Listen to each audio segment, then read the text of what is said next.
Да кажем първо защо сте тук, кое ви провокира да се съберете и какво се случва? Първо, здравейте на всички. За съжаление, на втория ден от толкова свещен празник Курбан Байрам сме се събрали тук в подкрепа на господин Ерол Мюмюн. Вие видяхте, чухте, навсякъде писаха, че е арестуван. Нека да има една яснота. Господин Мюмюн е привикан да бъде разпитан. Но разбира се, не по каналния ред, както е във всяка една правова държава. Идва се, дава се призовката и той, разбира се, щеше да дойде да се даде показанията, но са го отвели от кабинета му. Ние мислим и сме всички тук в подкрепа на кмета на Кърджали. Не е редно. Първо, не е редно, защото са свещените празници. Второ, не е редно, защото господин Мюмюн до сега направи всичко възможно града да изглежда прекрасен и работеше за хората. И всеки един от нас сега се задава въпроса: това ли заслужаваме? Това ли заслужава заместник-председателя на Движение за права и свободи да бъде отведен по този начин, само за да бъде разпитан? Никой не ни дава информация, не знаем каква е причината, но само искам да кажа от тук да бъде ясно. Всички сме тук в негова подкрепа. Ние, всеки един от нас от Движение за права и свободи, знае какво прави, знае как работи за хората и знае какво да направи за собствения си електорат.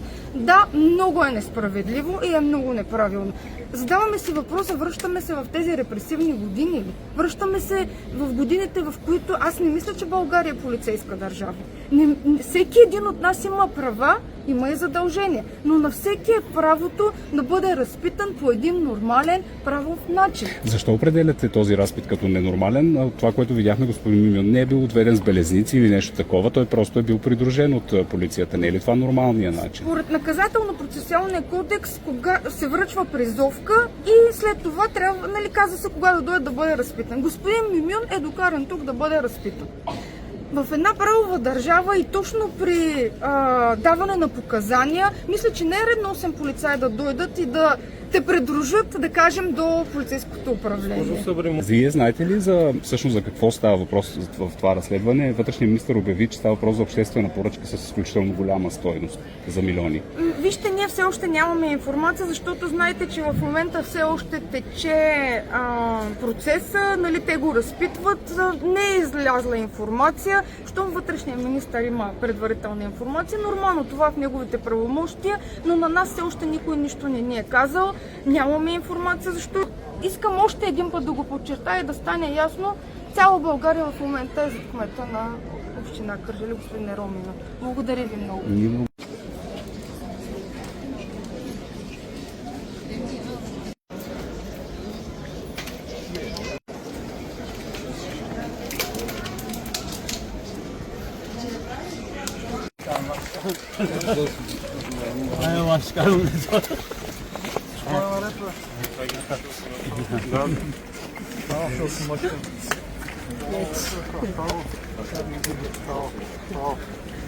Allah kimseye nasip etsin.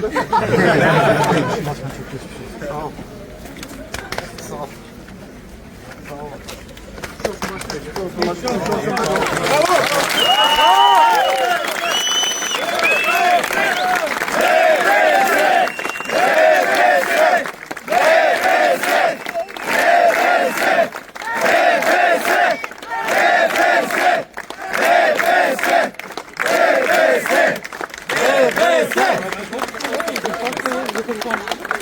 Първо, добър ден на всички.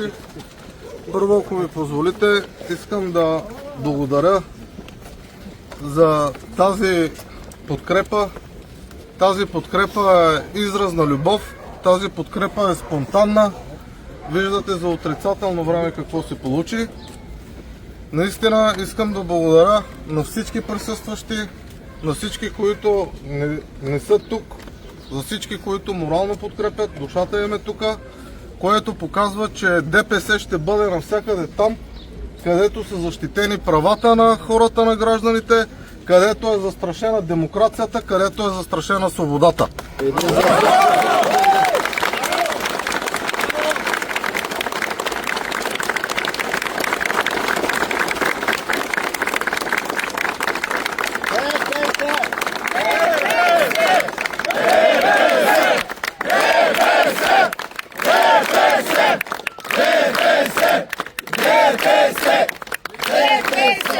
Всъщност защо бяхте в полицията? Какво се случи? Какво се случи? За съжаление, в България продължава, въпреки изборите приключиха, състави се кабинет, България, за съжаление, продължават полицейските репресии. За съжаление, в България се продължава на органите на реда, МВР, да се използва за изпълнение на политически цели. Тази сутрин, ненадейно, в моя кабинет в общината дойдоха полицаи, въоръжени. Интересно, бях отведен в управлението, без да ми бъде обяснено в ОД на МВР, без да ми бъде обяснено защо. Може би повече информация ще ви дадат самите органи на реда, които са в основата на това задържане. Виждате, вече съм вън, сред хората. След малко ще отида на работното ми място в общината, където ще продължим да изпълняваме нашата мисия, да решаваме проблемите на хората. Искам да призова всички хора, всички институции, хората да не ги е страх, да не се поддават на институциите. Искам да ги призова да работят за решаването на проблемите на държавата, за решаването на проблемите на хората и да спрат с цирка, с пиар акциите, които напоследък всички ставаме свидетели от близо месец и половина. Демерджиев каза, че става въпрос за обществена поръчка. В това търсих информация от вас. А за каква обществена поръчка става въпрос? Вижте, няма да се ангажирам с мнението и изказването на господин Демерджиев. Това си е негово лично право да изказва свое мнение. Пък и би било добре той като вътрешен министър да дава детайлна информация за акциите, които МВР провежда и какво се случва в действията на МВР. Мисля, че той трябва да даде най-компетентна информация. Но тук по-интересното, колеги, е следното. Добре, окей, проверката си е проверка, но да се влиза в сградата на общината в 10 часа, в 10:10, да се връчва призовка за явяване в 10 часа, нали? Призовката ми е връчена в 10:10, да се явя в същия днешния ден в 10 часа, говори само по себе си каква е целта. Ерол Мюмюн е кмет на община Кърджали и е заместник-председател на Движението за права и свободи. Ерол Мюмюн не е издърван престъпник в България. Не се укрива от никой.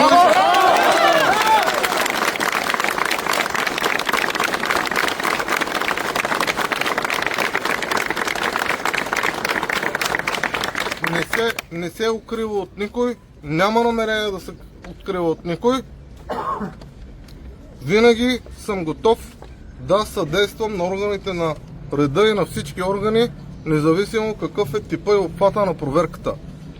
Но посред бял ден да бъда изведен от работния ми кабинет пред хората с полиция, въоръжена, сами разбирате какъв е замисъла. Не е това начина. Никога не съм се крил, никога няма да се крия. Заставам плътно с цялата си отговорност за действията, които съм извършил. Разбира се, пак казвам, пълно съдействие на всички институции и всички органи. Те си вършат работата. Разбира се, че трябва да следят законосъобразността и изпълнението на законите. И нашата работа е да работим в рамките на законите, но не по този начин, не с тази показност. Нали разбирате за какво говоря?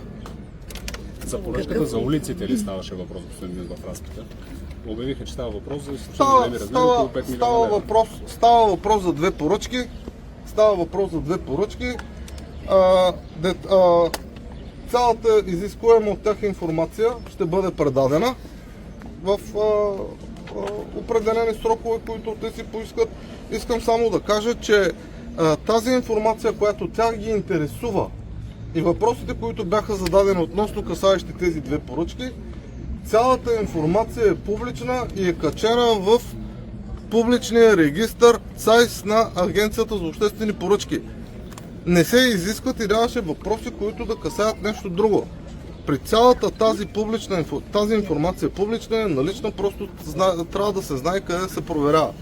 Но съгласете се, че в 10:10 да бъде изведен от кабинета и да ми се задават конкретни въпроси, няма как да се знае всичко. Нали? Цялата информация е налична, всеки, който желае, може да влезе в публичния регистър на Закона за обществени поръчки. Тя се казва ЦАИС за незнаещите и оттам могат да се извлекат цялата информация, която искат. Фокуса да не се измества върху предмета на проверка. Разбира се, проверки ще има, нормално е общината да бъде предмет на проверки, както всяка друга институция. Но тук може би фокуса трябва да бъде насочен и въпросите трябва да бъдат насочени към начина, към задържането, към начина, да не се измества фокуса. Пак ви повтарям, аз не съм престъпник и нямам намерение и не се крия от никого. В 10 часа да ми нахълтват въоръжени полицаи, те си вършат работата, нищо лично конкретно към полицаите, които изпълняват нареждания и заповеди, и да бъда изведен от общината. Разбира се, че ще си ги потърся правата, не в съд, в съда и навсякъде, където трябва. Ще си ги потърся. Защото това, което се случва, пак казваме, продължение от един месец на една предизборна кампания, изпълнена с много натиск, с много полицейщина, насочена към определени политически партии, към техни членове, симпатизанти, заемащи длъжности лица, публични личности. За съжаление виждаме, че и това се продължава. Ние не бягаме от проверки, каквото трябва институциите да си ги направят, да се изискват, но в нормален порядък, в нормален вид. Не е нужно да ни третират като престъпници. Ние не сме престъпници. Нека да си влязат в ролята, да решават проблемите на държавата, да решават проблемите на хората. Мисля, че държавата има остра, наложаща нужда да се решават редица други проблеми, отколкото да правим показни пиар акции.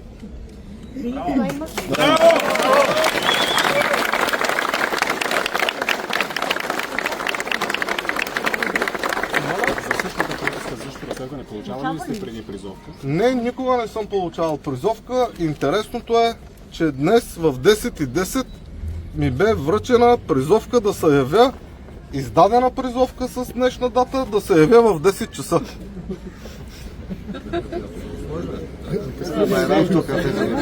Не знам. И все пак, понеже все пак е важен предмета на тази преписка за улиците, ли става въпрос и се твърди в изказването на МВР, че сте упражнявали натиск над изпълнители?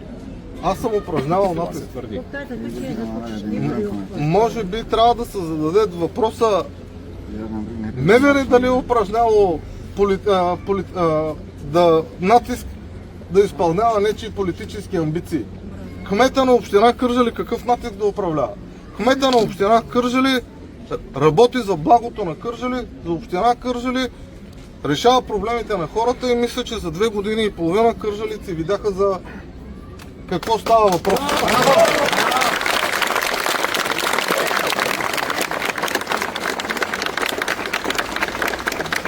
Мисля, че не е нужно да влизам в детайли. Тази информация, която вас ви интересува, некоя инициаторите на тези проверки, те да ви дадат повече информация.